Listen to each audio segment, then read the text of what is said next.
This is Pete Moore on Halo Talks NYC. I have my friend Kal Jamshidi calling in from Melbourne by way of San Francisco, sheltering in place as a good citizen of Australia. We're going to talk about onPodio, fitness, professionals making more money. It's clearly time to digitize your business. So we're going to hear from one of the experts in the space. So Kal, why don't you give your personal background, talk about why an investment banker can also become a fitness entrepreneur. Sure. So my background, I've spent the last almost 10 years in the technology space, first as an investment banker, and then as an operator at an early stage company in San Francisco. And then started building onPodio about 15 months ago, which was spurred by a personal experience. As a bit of a spin junkie, it was a personal experience I had in the local Equinox in San Francisco, where one of my favorite instructors decided to pack up and leave to New York. And it was in that moment that I felt a visceral reaction and a sense of disappointment and being upset that made me realize how important she was to my own personal consumer experience, and that she was probably not getting valued and getting the recognition that she otherwise deserved. And that sort of birthed the genesis of onPodio. So, going back to your investment banking, I looked at the, some of the deals that you worked on, and you worked in the, TMT, which for our listeners in investment banking is the telecom media and technology media and telecommunications, category. So, when you had this, personal frustration and felt like, I got to figure out a technology solution to kind of put a Band-Aid on something that I need. And if I need it, other people need it. Do you think, given the orbit that you were kind of working in on a daily basis of understanding technology companies, like gave you a little more either authority or, confidence that, hey, I actually understand these businesses, so it's not a crazy idea for me to go and do this? Yeah, I think there was a combination of that. And I think really the stepping stone I had when I moved into an early stage company in San Francisco, a company was called State Startup. That's where I think for me, I really had an appreciation of what it takes to start a company and be in the technology space and, build something from scratch in the technology space. I think as you know well, in the banking space, you often get a 10,000 foot view of what a company is actually like. It's not until you move into an operating role where you fully grasp, the hand-to-hand combat that you have to deal with every day. So when you think about, starting a company in San Francisco, where there's an ecosystem and a culture of, coming up with new ideas and executing on them versus, maybe in other parts of the world, people come up with ideas, but maybe don't have the, ability to get funding, or, maybe it's not as widespread as an idea. When people, tell their friends, hey, I'm going to start up this new app, or I'm going to start up this new software company, and you leave, a bi-weekly paying job, and you've got a good title, and, you're kind of going off the path. How'd you think about that, personally, either when you moved to the insurance, it was an insurance company, right? Yeah, it's an insurance technology company. Yeah, insurance technology. When you moved there, like that's kind of one step, but then, you really kind of, really jumped in the pool. So just talk for a minute to the rest of our entrepreneurs here that, if they're crazy, at least, we got another person that's crazy that just joined our little, community here, or, hey, look, I kind of went in here eyes wide open, and, if it doesn't work, it doesn't work, but I had to get a swing at it. Yeah, I think, if you ask my parents, I think they still think I'm crazy. Jumping from banking into an early startup, and then now founding my own thing with, having not picked up a paycheck in many months or in excess of a year. I think I'm an idiot. But right. I think being in San Francisco, look, candidly, was personally helpful in, you're just surrounded by it. You're surrounded by it. It doesn't sound as crazy. It's not as far-fetched to go out and start your own thing. But, I think ultimately for me, and I think this is probably going to be true of anyone who really has that conviction behind and has the conviction and the necessarily sort of that hasn't necessarily conviction to actually be successful and start a startup is you got to believe in the idea. You got to like top to bottom really truly believe in it. And this was an idea for onPodio that, look, 6 months prior to actually leaving my job at States Title, it had been nagging me. It was the experience I had in the Equinox gym, and that was sort of the light bulb moment, had nagged me for 6 months, and I just couldn't shake it. And it, beating myself up if I didn't, take that leap and really pursue that opportunity. Let me ask you a question, and maybe take a second to think about this before you answer. If the technology existed, either from Equinox or already existed where, your instructor said to you, hey, Kal, I'm moving to New York, but like log on to this site and, pay $39 and I get like 80% of it or whatever number, and you'll be connected with me.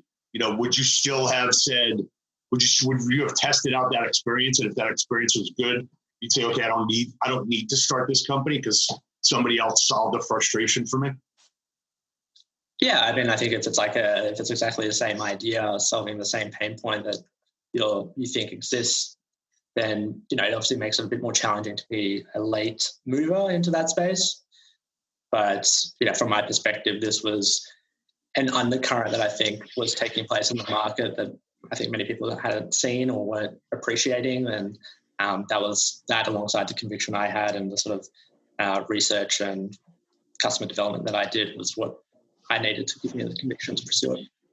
Well, coming from your investment banking and then, being part of a team that's growing a company, basically trying to disrupt the insurance industry, which, is probably only second to the healthcare industry. Yeah. Some, like a bureaucracy that you're trying to change the way things are done. You got Excel financial modeling tools, you know how to put together a nice PowerPoint presentation. How much did you use of your like academic and like financial background to jump into this? Or did you say, which might be rightfully so, look, I know the market's going to be huge. I know that I'm not the only person that feels this pain point. And yeah, I'll put together all the bullshit about like total addressable market and like, here's the size and here's like the research reports and the CAGRs. But like, look, I'm telling you, like, there's a business here. I'm not sure if I know what it is right now, but like, don't worry about that.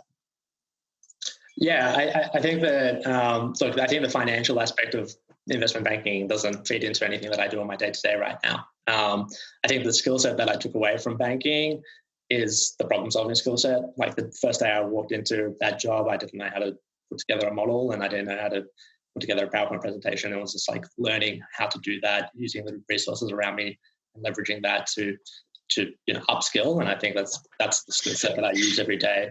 That's been incredibly valuable.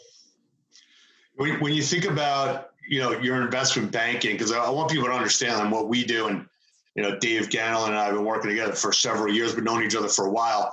You live and die by the deal, and you have to like approach every deal as if it's definitely going to happen. But that maybe there's a 25 to 50% chance that actual deal is going to get funded. But you kind of go into each one of those projects as if, like you're storming the beaches of Normandy, with everything you got. So, it's kind of great if you got ADD because you could like work on a project that it's over and then move to the next project and work on multiple projects at a time.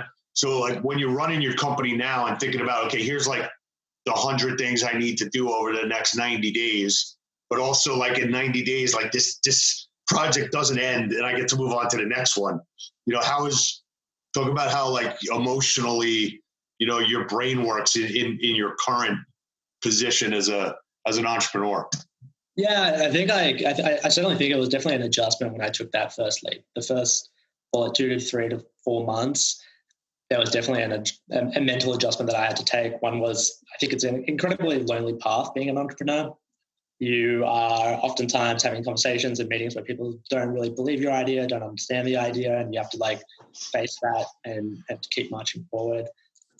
Even as you start to build a team around you, you're at the top of the ladder, and oftentimes they don't want to have lunch with you or things like that. So it's an incredibly lonely journey, and I think that took a bit of an adjustment. Even at the day one, it was instead of working with a team of 5 or 10 around me in my in my former company. It was all of a sudden I was working by myself, living by myself, commuting to and from work by myself. So you do get stuck in this trap of just constantly being in your own head, which is a bit of a challenge. But I think, you just need to learn to adjust to that. I think the other thing that I sort of expressed, just now as well is the emotional roller coaster of it. You have your days where you're just on a high and you think you can take over the world, and you have your days where you've hit a bit of a roadblock and you think, what am I doing and how am I going to overcome this?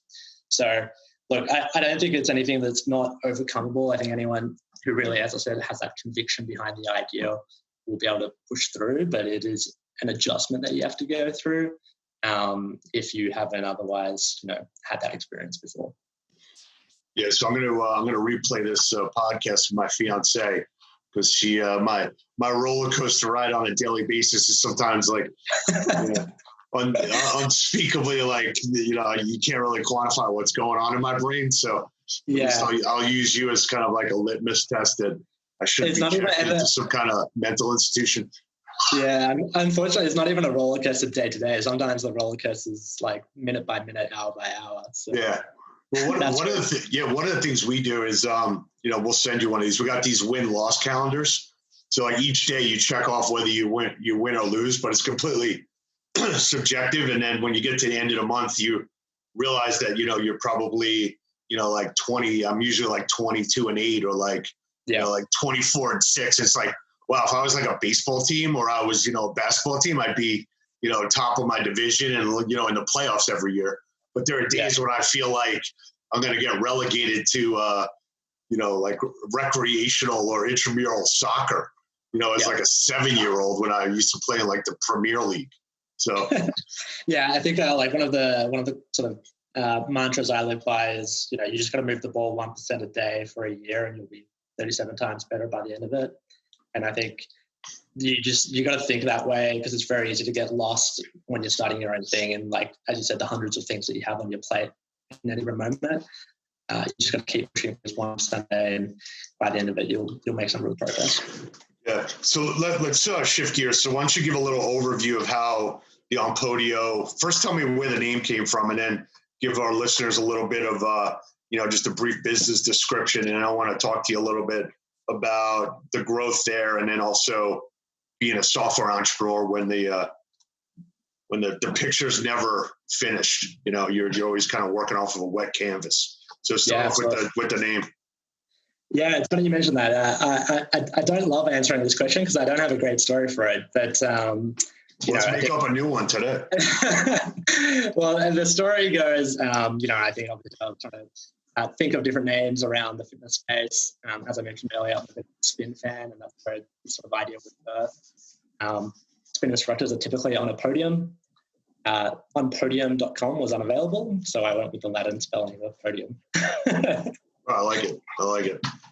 Well, the Latin version of the word client is someone under your protection. So when you have a client or you have a customer, it's like, I'm here to like take care of you or like solve something and make sure you don't make mistakes. So sometimes like people, say, oh, I got X amount of clients. I'm like, oh, so you're like protecting these people from failing. So like, why don't you think about your clients and stop telling me that they're a pain in your ass and like do what you're supposed to do? Because that's when if you're going to call them that, you better like protect them. So talk about the company and what the software set is, and how easy it is to use, which I think, your tagline of, help fitness professionals make more money. Ganelin is more of a marketing guru, than anybody else in our firm. Sometimes like the simpler the business description, the better, when people get caught in like too much vocabulary. So what do you do? Yeah. I help you make more money. Tell us how that works. So onPodio is really a platform designed for the independent fitness professional to help them build a scalable business. So I always cringe at using technologies, but I'll use it anyway. How we analogize it is to Shopify. So the same pain points that Shopify solved for the e-commerce world, which was really helping e-commerce vendors go online and really automate their business. That's the same pain points that we're solving with onPodio. So it's giving fitness professionals a turnkey solution to build a website and have that online presence, and then giving them and coupling that with the software that they need to really run their business and automate a lot of their core functionality. So everything from automating class bookings, payments, transactional emails, offering memberships, class packages on demand. A lot of the things that you see at a studio or a gym level with onPodio or a GlowFox, we're making that sort of available and easy to use for independent fitness professionals. So, there's been somewhat of like a democratization is the term I've been using of fitness where, everyone's a content provider, and then you've got studios that are trying to provide content to their members. You got instructors that are trying to provide content to those same members, so it's a question of like who owns the relationship or who's kind of part of overseeing that relationship. So I think it's going to kind of be interesting over, post-COVID, does the instructor become more valuable? Does the studio kind of think of themselves more as like, I'm a Broadway theater and you're the actor, and you kind of rent space from me, but I'll let you kind of communicate with members. So I think there's going to be an interesting dynamic that gets set up there. But in like a lot of companies, you got like an account executive that works for the company that's like responsible for those accounts. So I'm kind of toggling back and forth between what's the right way to think about it, or what's your perspective? Yeah, I think there was already an undercurrent at play where you were seeing this like empowerment of the fitness professional. I think that was being led by, boutique fitness sort of getting to a maturation, if not saturation, in certain markets, and the core differentiator between studio to studio and class to class was really centered around the unique personality at the front of the room who was motivating you. So I think you're already seeing this undercurrent at play, and COVID has really just accelerated that shift where fitness professionals are now sort of building a business around their brand. But I agree with you. I don't think that means like the studios are going to disappear overnight. I think the studios will stay. I think what you'll just see is like a shift in the supply and the demand of studios and classes led by studio brands. It was interesting, like when we, were starting out and when I was sort of doing a lot of research around the concept and the idea, we did a consumer survey where we found that we asked participants, rank these 4 things in order of priority and in terms of when you select a class. And the number 1 priority when the consumer selected class was the fitness professional. Number 2 thing was the convenience. Number 3 was the studio amenities. And the least important factor for them was actually the studio brand. And I think, that is, when you think about it, like a lot of consumers go to the studio the first time because of the studio and because of the studio brand, but they keep coming back because of the talent. They find their instructor that they like, and they'll stay incredibly loyal and sticky to them. Interesting. So, one of the instructors that we had on, and he's a SoulCycle instructor, and we're talking to him, and I've been doing some of his Instagram workouts and some Zoom videos. And I said, are you going to keep this going, afterwards? And he's like, no, that's not my thing. Like I'm doing this to basically just keep in touch with my members, but like I'm a live instructor and that's how I like to communicate. Where I think probably 80% of the instructors are going to say, look, I'm going to keep this revenue stream going and I'll figure out how to either do that through the studio if they give me some additional benefit, or maybe take some of the expense or obligation or time, resource, quality control off of my plate, then make it worthwhile for me. But I feel like there's probably a financial trade-off for the instructor. But it seems like you're actually going to the point where saying like, look, I'm going to basically be like your Shopify or like your, we use private labeled Gmail, and I like, so when somebody calls up and says, hey, we'll hook up your your Integrity Square, email server. I'm like, dude, like, thank you. But like, I'm paying $50 a year for Gmail, private G Suite, so do you feel like you've kind of gotten to the point where you've simplified this, where there's no reason why like a self-employed professional or instructor in the future won't just be using this as kind of ancillary? Yeah, absolutely. And that's been like critical to everything that we've done in terms of how we've designed it, how we've thought about both the client journey, the like end consumer journey, as well as the instructor journey in terms of getting set up and using the platform, is that ease of use. It literally takes anywhere from 2 to 5 minutes to get set up. It takes 2 minutes to set up our profile and create your mini website using the onPodio platform. It takes another 2 minutes to connect up with Stripe account, and you could be adding classes and running classes and automating those classes, collectively within 4 to 5 minutes, I guess. And they're doing their own video production and uploading their own content, right? Yeah, that's right. 90% of people on our platform today are using Zoom, and they're recording those Zoom videos as well for the most part, and then uploading those as well. So they're both doing the live stream, which we're automating the sort of booking and payment of, and then we then host the video afterwards. That some portion of them sell as an on-demand offering. So do you think that as we get into this, 5G and next iteration of backdrops and professional production, that not only is the instructor overtime going to be important, but the production quality? Yeah, I think this is a tricky one. I think it'll be interesting to see where it plays out because, obviously at one end you've got the Pelotons of the world with the Hollywood production, and that level of quality. And then at the other end, you've probably got the Zoom level productions that most of the fitness professionals are running. In between, I'm not sure how that plays out. I'm not sure if the investment is going to be worth it, because I think one of the things that a lot of these fitness professionals are quite successful at doing in living in that sort of Zoom live stream world is they can deliver tailored, personalized experiences. And I think consumers value that. Once you start to make an investment into production value, you need to make a return on that investment, and that means you have to sell a lot more of those, on-demand classes, and that tailoring and that personalization, I think you start to lose. So I'm not sure where that plays out. I think it'll be a matter of, how quickly the technology evolves, how quickly or how cheap it is to basically increase your production value without going overboard. And just one comment of something that I've noticed recently, and I'd love to get your take on, or even Dave Ganlon. Sometimes when I'll go on YouTube and they'll have an ad served up, right? 5-second ad or 10-second ad. It's like two guys sitting there like in front talking about like, hey man, we helped this guy do an SEO optimization, like we can help you too. And it's not even like a commercial. It's basically just like two guys kind of just like speaking to you as if we're on a Zoom video, which basically like took out all of there's no video editor. Like it's basically like the two founders of the company, even like usually without a script. It looks completely authentic. It's kind of a little bit bizarre, but like I actually end up watching it because like it's two guys basically like telling you like, hey, we helped this guy like, turn his Shopify account into like $1,000 a month to like $15,000 a month.